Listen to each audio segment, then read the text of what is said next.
One अधिनियम के तहत एक कानून था कि खेजड़ी को यदि कोई काट करके ट्रांसपोर्ट करता है और बीच में यदि वो पकड़ा जाता है तो उसके ऊपर 6 महीने की जेल का प्रावधान था। इन्होंने अब ये किया कि वो जेल हटा दी और कह दिया 5,000 रुपए का जुर्माना भर दो और आप एक जगह से दूसरी जगह बेचने के लिए भी लेके जा सकते। एक प्रकार से धोखा पर्यावरण प्रेमियों के साथ में हुआ। अभी तक इस कानून की केवल कैबिनेट की मंजूरी हुई दी गई है, लागू नहीं हुआ। इसीलिए हम सब उत्प्रेरित है कि ये कानून लागू नहीं होना चाहिए, कानून वही लागू होना चाहिए जिससे कि पेड़ सदा रहे। माता अमृता देवी ने, हमारे पुरखों ने, पूछो जी जो गुलास के थे, उन्होंने एक खेजड़ी के लिए तो अपना शीश कटाया था। उन्होंने तो कहा कि खेजड़ी का पेड़ मेरे सिर से महंगा है, सिर ले दो और पेड़ को छोड़ दो।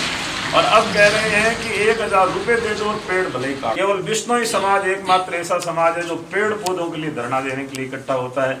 या इसका धरना जहाँ भी होता है जीवों को बचाने के लिए होता है, शिकारियों को पकड़वाने के लिए होता है, या फिर पेड़ों की कटाई के विरुद्ध होता है। पूरी दुनिया में ऐसा दूसरा कोई उदाहरण। लोग लड़ रहे हैं, बड़े बड़े युद्ध और बड़े बड़े जंगें लड़ी जा रही है, आप अखबारों में, मीडिया में रोज देख रहे हो। लेकिन हमारी जो एक विरासत है कि हम पेड़ हमारे खेड़ों में, हमारे ढाणियों में, हमारे क्षेत्र में, और जहाँ तक हमारा अधिकार है, अब अधिकार जहाँ हम वोट डालते हैं वहाँ हमारा अधिकार है। पहले जहाँ हमारे गांव होते थे उस समय गाँव में विश्नोइयों ने अपने पेड़ों को बचाया और कहा कि जिन नगरी विश्नोई बसे रूखा तणु निवास। जहाँ विश्नोई बसते थे वहाँ रूखों का निवास। और आज भी जहाँ विश्नोइयों का क्षेत्र होता है वहाँ पे पेड़ पौधे, पेड़ खिले हुए रहते हैं, हरे भरे रहते हैं और जीव जंतु जो है स्वच्छंद होकर के वितरण करते हैं। उन्हें पता है कि यहाँ कोई भी आपको मार नहीं सकता क्योंकि विश्नोई खड़े। कि बीकानेर में 2 फरवरी को महापड़ाव का ऐलान मुकाम में समाज की महापंचायत हुई, समाज के साधु संतों के द्वारा, और संदेश देकर के कहा कि 2 फरवरी को बीकानेर में महापड़ाव अनिश्चित काल के लिए रखा जाएगा। यानी बीकानेर संभाग मुख्यालय है और या यूं कहो कि हमारे विश्नोई समाज का उद्गम का स्थल, क्योंकि समराथल से विश्नोई बने तो हम सभी विश्नोइयों की जन्मस्थली समराथल ही है और समराथल बीकानेर में आता है। तो बीकानेर संभाग मुख्यालय के ऊपर महापड़ाव रखने की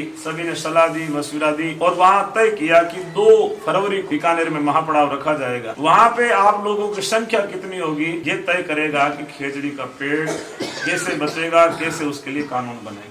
क्योंकि आपकी संख्या, आपके सिर, पहले के राजा तो सिर काट देते थे लेकिन अब के राजाओं में इतनी हिम्मत नहीं कि किसी के सिर काटे। यदि सिर एक साथ इकट्ठे हो जाए तो उनको झुकने के लिए मजबूर होना पड़ता है। और हम निमंत्रण देने के लिए आए हैं, संदेश देने के लिए आए हैं। लोग जो है किस किस चीजों के संदेश लेके आते हैं, लेकिन हम ये मैसेज लेके आए हैं पेड़ों के लिए, पर्यावरण के लिए। केवल पेड़ ही नहीं, पेड़ जहाँ कट रहे हैं, जहाँ सोलर प्लांट लग रहे हैं, वहाँ के जितने जीव जंतु है वो भी खत्म हो रहे हैं। वहाँ कोई हिरण नहीं है, चिड़ी कमेड़ी, गोयरा, बांडी या सांप, नेवले, जो भी मरुस्थल में रहने वाले जीव जंतु सारे के सारे नष्ट हो रहे हैं, सारी प्रजातियां वहाँ की नष्ट हो। तो इसके लिए एक सशक्त कानून बने, सोलर नीति के अंदर परिवर्तन सरकार करे और जहाँ पेड़ बीच में आ रहे हैं उन पेड़ों की सुरक्षा सुनिश्चित करें। इस मांग को लेकर के बीकानेर का महापड़ाव है। आप सब लोग, छोटे बड़े, स्त्री पुरुष, सादर आमंत्रित हैं। आप सब लोगों के वहाँ रुकने की, रहने की सारी व्यवस्था समाज की तरफ से की गई है। आप लोगों को केवल अपने गांव से गाड़ी साधन लेकर के आना है।